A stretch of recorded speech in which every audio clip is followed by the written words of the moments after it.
Hey guys, I'm Tanaris. I'm Nicole's sister-in-law and the boys' aunt.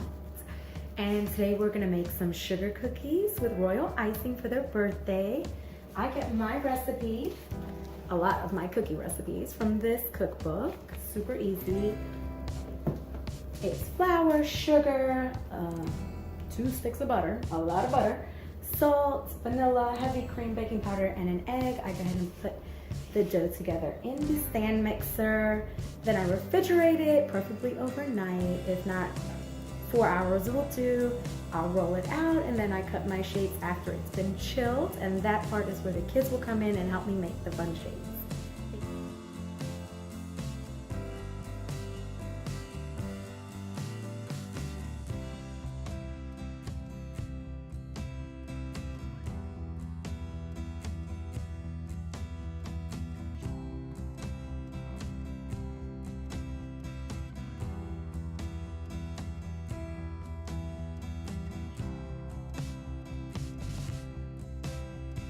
So I've put my 2 rectangles of dough in the refrigerator, and while they're chilling, I'll start with the royal icing. I use meringue powder, and this is a substitute for egg whites. I use confectionate sugar, some warm water, and then for flavoring, I use pure almond extract.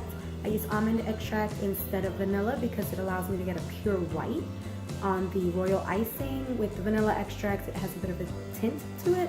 So I do use almond extract. You are more than welcome to use vanilla if you have that as your preference.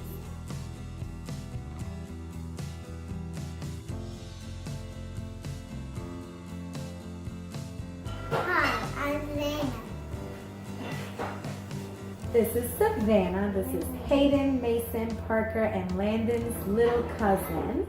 And we are gonna roll out the dough. Just make sure your surface is clean and you put flour on top.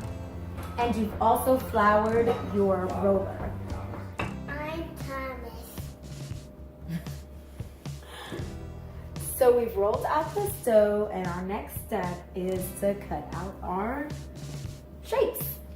And we have a 3, because our baby cousin Landon is turning 3, and a 5 for Mason, Hayden, and Parker. In the house.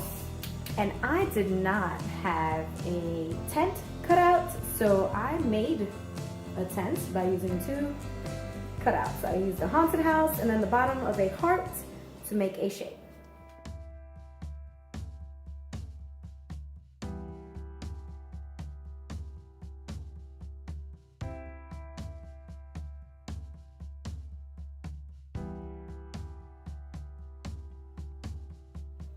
Alright, so now we're at the decorating part.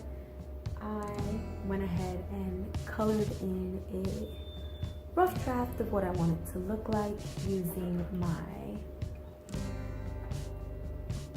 food coloring pen. And I tried a couple of options. I tried with colored sugar and I didn't like the way it came out, so I went ahead and made 2 different colored icings, one red and one white. And I used my tube here for the red, and I have a piping bag. For my white, I do prefer the bag over the tube. But if you look closely, oops, this is a partially finished one. And I've also learned that I should start with one color, let it dry, and then do the other color.